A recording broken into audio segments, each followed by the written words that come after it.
Balcom pour avoir une bonne communication. Balcom, bienvenue chez vous. salaamaaleykum wa rahmatullahi taala wa barakaatuhu yéen ñi nga xam ne yéen a yàgg si pour seen bii di Baolcom tey nag naqar ak tiis la diwaanu Njaareem gonte ci quartier bu ñuy wax quartier Médinatoul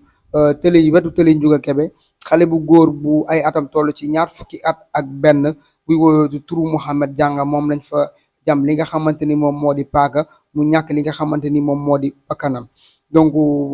police def na liggéey bi mu war a def sapeur jël nañ ko mu ngi ñu yóbbu fële ca morgue bu Jurbel donc di wax nag naqar ak tiis ak ay jafe-jafe ak ay gàllankoor yu mel nii donc war nañ cee jugaat bu baax a baax a baax ndax bu yàggul dara fële ca quartier Ndayane gis nañ fa koo xamante ni mu ngi wuyoo ci turu Pape Faye dafa jekk dañ ko fekk ci ab bâtiment mu ñàkk bakkanam bay waaj a yàqu tey ñu xëy gonte ñu ak li nga xamante ni moom moo di Mouhamed Janga bi nga xamante ne nii jam nañ ko paaka mu daal di faatu donc ñuy jaale waa Njaareem yëpp rek di wax ne